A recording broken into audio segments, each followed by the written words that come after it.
Riau Lingga ini pecahan dari kerajaan atau Kesultanan Johor Pahang Riau Lingga pada saat itu. Perlu diketahui sumber sejarah yang saya bahas pada kali ini adalah sejarah dari versi Indonesia. Mohon maaf kalau tidak sama dengan versi di Malaysia.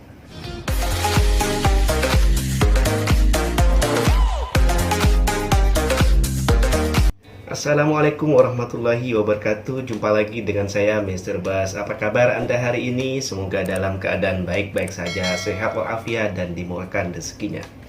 Di konten saya itu ya, kalau sudah membahas tentang bahasa gitu ya, bahasa Melayu ke bahasa Indonesia ke bahasa Malaysia ke, tidak jarang yang komen di ruang komen tuh, iyalah ada banyak kesamaan sebab kan bahasa kita yang dipakai kan berasal dari Riau Lingga. Ada yang bilang dari Johor Riau, intinya dari kerajaan-kerajaan Johor Riau dan Riau Lingga, begitulah. Yang mana kerajaan ini dulu adalah pecahan dari kerajaan Melaka. Oke. Bicara soal kerajaan Melaka, saya jadi antara ingat dan tidak ingat begitu. Ini pernah saya belajar dulu di sekolah SMP, sekolah menengah atau junior high school. Kalau di waktu di sekolah rendah itu masih belajar nama-nama begitu ya, nama-nama kerajaan dan nama-nama pahlawan. Tidak diceritakan secara kompleks latar belakang dari kerajaan atau pahlawan-pahlawan tersebut. Nah, seingat saya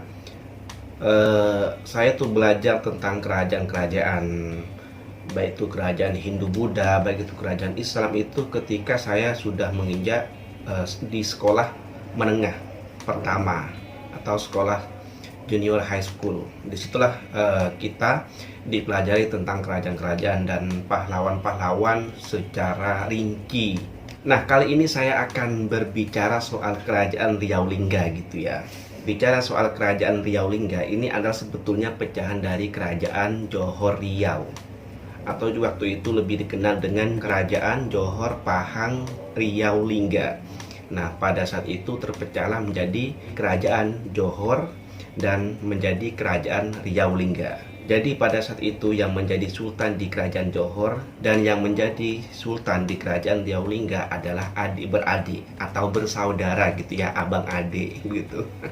Baik, bicara soal kerajaan Riau Lingga ini adalah salah satu kerajaan Islam yang pernah berjaya di Sumatera begitu ya, sekitar tahun 1828 hingga tahun 1911 Masehi. Kerajaan ini mencapai puncak keemasannya pada masa pemerintahan Sultan Sulaiman Badrul Alam Shah II yang di Pertuan Besar Riau Lingga keempat, yang memerintah dari tahun 1857 hingga 1883, wilayah yang meliputi Provinsi Kepulauan Riau sekarang, namun tidak termasuk Provinsi Riau yang didominasi oleh Kerajaan Siak yang telah memisahkan diri dari Kerajaan Johor Riau sebelumnya. Nah, kerajaan Riau Lingga inilah yang memiliki peran penting terhadap perkembangan bahasa Melayu yang hingga saat ini dipakai oleh Indonesia, Malaysia, Singapura, bahkan Brunei Darussalam. Pada masa kerajaan Riau Lingga inilah bahasa Melayu menjadi bahasa standar yang sejajar dengan bahasa-bahasa besar di dunia yang kaya dengan sastra dan kamus eka bahasa. Tokoh di belakang perkembangan pesatnya bahasa Melayu ini adalah peran dari Raja Ali Haji, yang mana Raja Ali Haji ini adalah sejarawan dan sastrawan yang berdarah Melayu dan Bugis. Oke, kembali lagi kepada pembahasan kerajaan Riau Lingga ya. Riau Lingga ini pecahan dari kerajaan atau Kesultanan Johor Pahang Riau Lingga pada saat itu, yang pernah berdiri sekitar pada tahun 1528 hingga 1824 Masehi. Nah, ceritanya bagaimana sih? Yang tadinya kerajaan Johor Pahang Riau Lingga menjadi kerajaan Johor dan menjadi kerajaan Riau Lingga. Nah, pastinya ada konflik dong. Pastinya ada intrik, konflik atau drama begitulah di dalam kerajaan, sehingga kerajaan yang besar ini menjadi kerajaan pecah menjadi kerajaan Johor dan kerajaan Riau Lingga. Namun sebelum menuju pembahasan ini, saya akan sedikit membahas tentang cikal bakal terbentuknya Kerajaan Johor Riau ini. Oke, Kerajaan Johor Riau ini sebetulnya dia terbentuk setelah runtuhnya Kerajaan Melaka, yang mana Kerajaan Melaka ini ibu kotanya yaitu Melaka dibumi hanguskan oleh Portugis pada tanggal 10 Agustus tahun 1511, yang mana pada saat itu Portugis berada di bawah pimpinan Alfonso de Albuquerque. Apa ya bacanya ya? Alfonso de Albuquerque. Intinya tulisannya begini, Alfonso de Albuquerque, tulisannya begitulah. Saya tidak tahu bagaimana tepatnya menyebut nama itu. Nama Portugis agak susah ya. Hingga pada tanggal 24 Agustus tahun 1511, Portugis berhasil merebut Malaka. Nah, karena Kerajaan Melaka berhasil dibumi hanguskan dan dikuasai oleh Portugis, Sultan Mahmud Shah yang merupakan sultan terakhir di Kerajaan Melaka ini bersama pengikutnya melarikan diri ke Johor, kemudian pergi ke Bintan dan membuat ibu kota baru di sana. Dan lagi guys, pada tahun 1526 Masehi begitu ya, Portugis kembali berhasil membumi hanguskan Bintan, di mana pada saat itu menjadi ibu kota yang didirikan oleh Sultan Mahmud Shah. Akhirnya Sultan Mahmud Shah ini berpindah ke Kampar sehingga beliau mangkat di sana. Jadi saat itu Portugis ini nampaknya sangat sentimen sekali begitu ya, ingin menguasai sekali gitu ya apa yang dikuasai oleh kerajaan Sultan Mahmud Shah ini, menghalau apapun yang mau dilakukan oleh Sultan Mahmud Shah ini.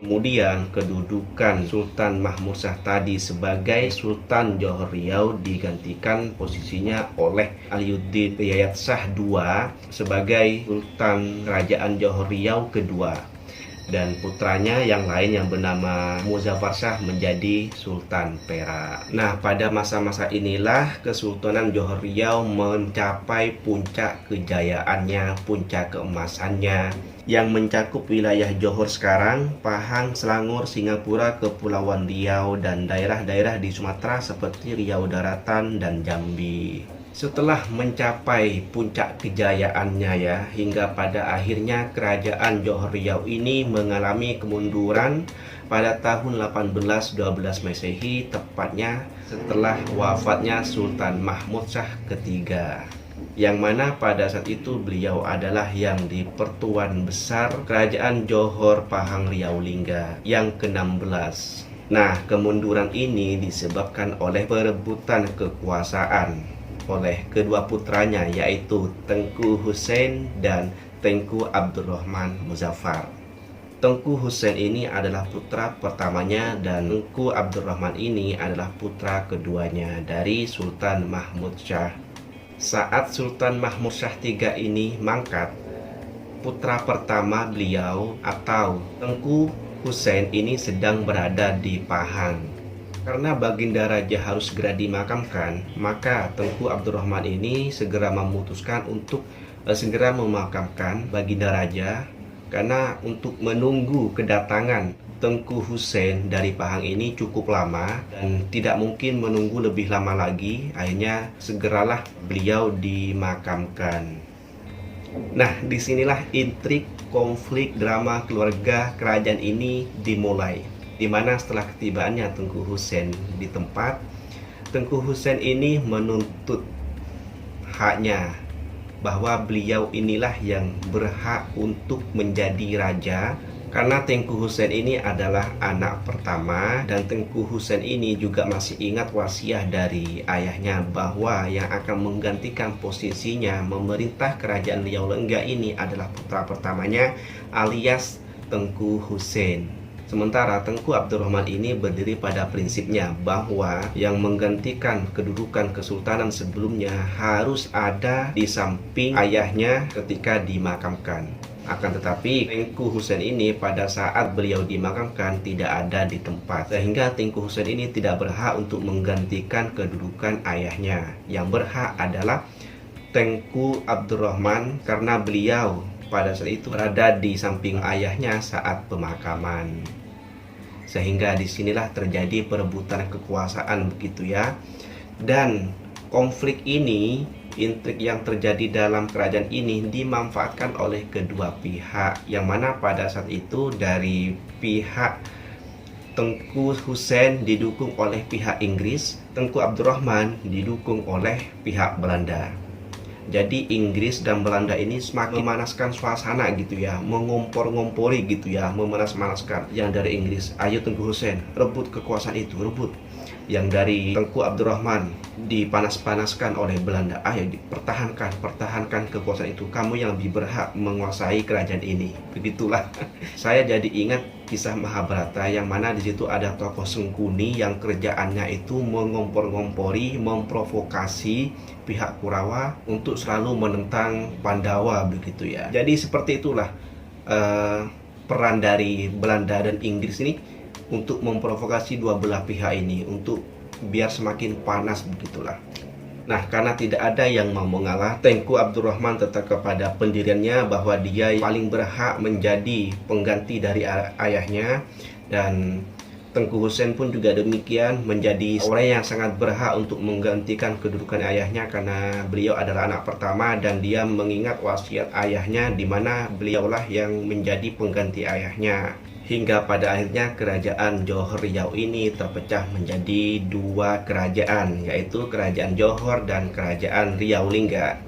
Kerajaan Johor ini dipimpin oleh Tengku Hussein dan kerajaan Riau Lingga dipimpin oleh Tengku Abdurrahman. Nah, pada saat inilah dua kerajaan ini terpisah. Yang satu ikut Belanda, yang satu ikut Inggris, karena pada tahun 1824 pada perjanjian London itu Inggris dan Belanda membuat kesepakatan perjanjian bahwa dari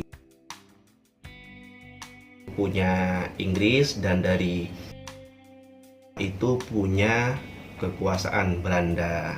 Dan itu mengapa sampai saat ini perkataan bahasa-bahasa yang ada di Riau dan bahasa-bahasa yang ada di Johor itu memiliki kesamaan yang pada akhirnya menjadi asas dari bahasa Indonesia dan bahasa yang ada di Malaysia. Oke, sebetulnya cerita ini tidak berhenti di sini ya, ini masih panjang hingga pada akhirnya kerajaan Riau Lingga ini berhasil diduduki oleh Belanda. Tapi mungkin nanti akan saya lanjutkan di konten selanjutnya ya. Makanya jangan bosan-bosan untuk mengikuti channel ini. Perlu diketahui, sumber sejarah yang saya bahas pada kali ini adalah sejarah dari versi Indonesia. Mohon maaf kalau tidak sama dengan versi di Malaysia. Dan boleh Anda tuangkan di ruang komen bila ada perbedaan begitu ya, bila ada pembetulan atau bila ada kritikan, tulis di ruang komen. Pada intinya dari pembahasan ini, jadi yang kita ketahui adalah Johor dan Riau ini adalah the real adik-beradik begitu ya, cuma dipisahkan oleh dua negara.